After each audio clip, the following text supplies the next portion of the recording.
Naomi always believed her father, Mr. James Oleron, was a good man, a quiet, principled widower who raised her with discipline and love in the heart of Ibadan.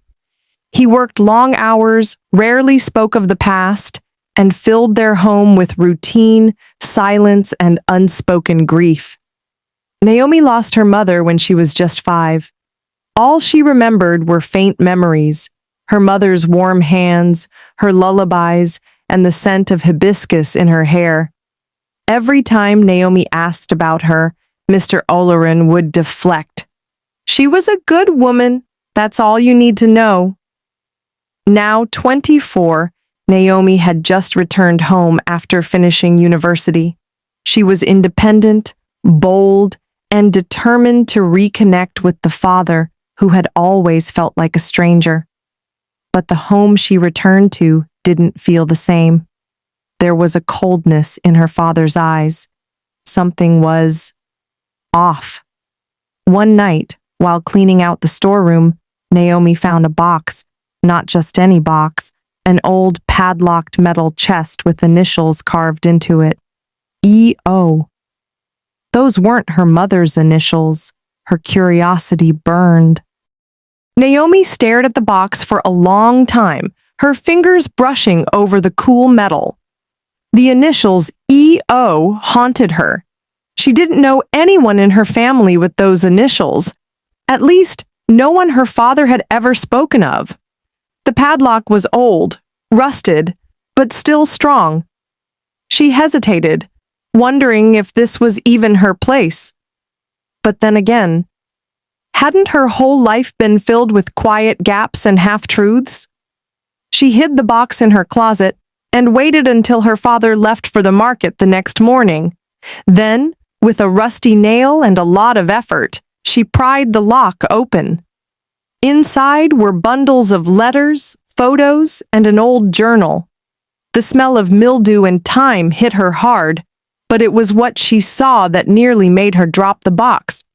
Photos, dozens of them, of her father, but not the man she knew. He was younger, smiling, with a woman Naomi had never seen before. A woman who looked just like her. Same eyes, same jawline, same subtle dimple in the left cheek. The captions on the back were dated, 1995, Lagos, me and Ella. Ella? The name kept repeating itself, on the letters, on the journal, on his handwriting. Ella Oleron. Naomi's hands trembled. She opened the journal. The first page of the journal hit her like a wave. To Ella, my first daughter, my greatest mistake. Naomi blinked. First daughter?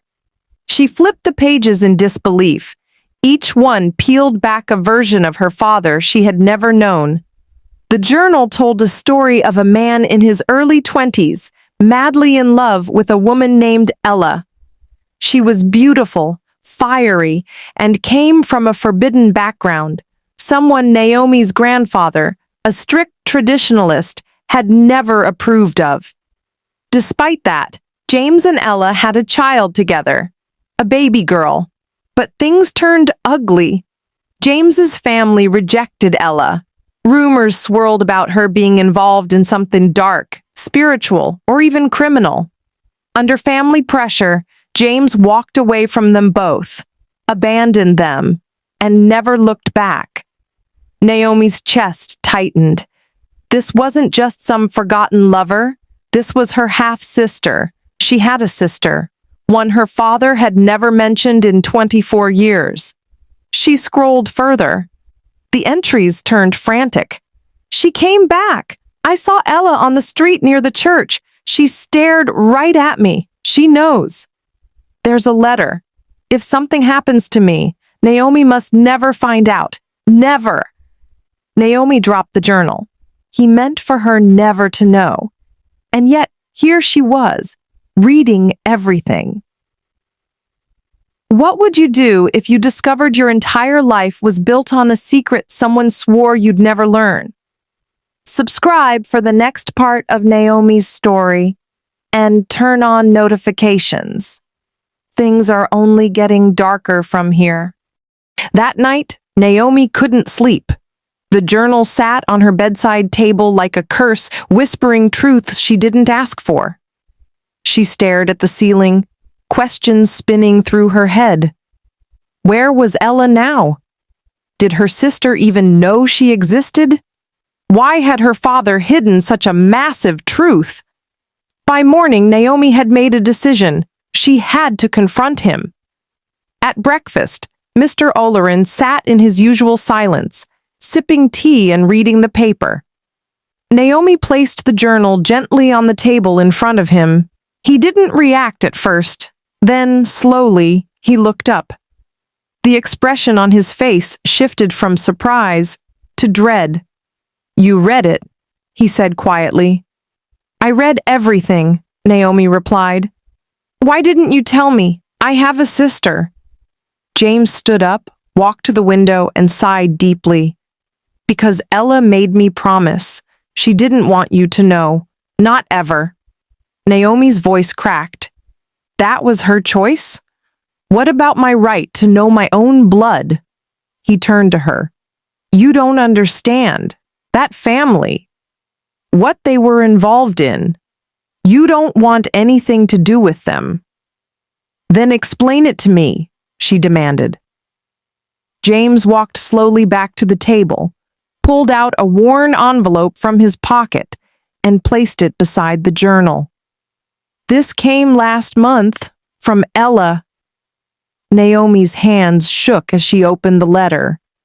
"Naomi, if you're reading this, it means your father broke his promise. You deserve to know the truth, but what you'll find may destroy everything you think you know about me and about yourself." The letter was long, handwritten in elegant, slanted ink. Every word felt like a whisper from the past. Ella explained that after James abandoned her and the child, she was left homeless, disgraced, and forced to survive however she could. But the real shock came halfway through the letter. "I didn't raise your sister, Naomi. I couldn't. She was taken from me at birth by James's family. They told me she died. But I found out years later. She lived. She was given to someone else, hidden." Naomi's mouth went dry. Her sister hadn't grown up with Ella. She was somewhere out there, unaware of her identity, unaware of her. The final line of the letter changed everything. "And one more thing. She's close to you. Closer than you think." Naomi froze. Close to her. Her mind scanned through the people in her life, friends, classmates, neighbors. Could it be someone she already knew? She looked at her father, whose face had aged 10 years in 10 minutes. "Who did they give her to?" Naomi whispered. James didn't answer. He simply looked down and muttered, "She was adopted. I never knew where she ended up. Until recently." He reached into his drawer and pulled out a photograph. It was a girl. No, a young woman. Naomi felt the breath leave her lungs. It was Miriam, her best friend since high school. The girl who had slept in her room countless nights, held her hand through heartbreaks, celebrated every birthday with her. She had been like a sister to Naomi all along, because she was. Naomi stared at the photo in silence, her world spinning. Miriam, her best friend, her sister.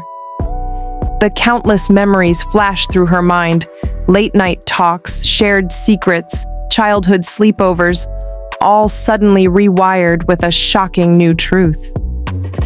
"How long have you known?" she asked her father, her voice barely above a whisper. "Since a year ago," he admitted. "I didn't know until she showed up in one of your birthday photos.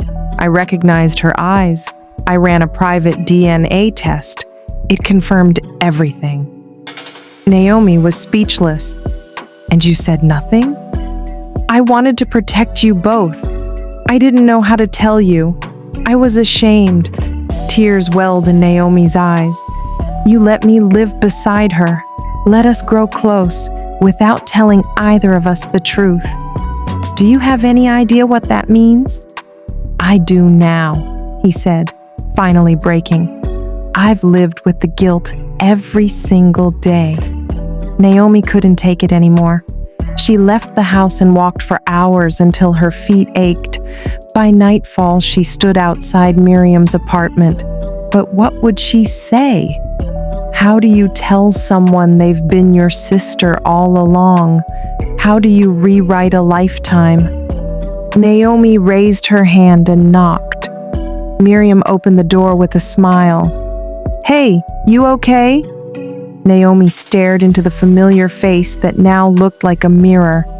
Her lips trembled. I have something to tell you, and it's going to change everything.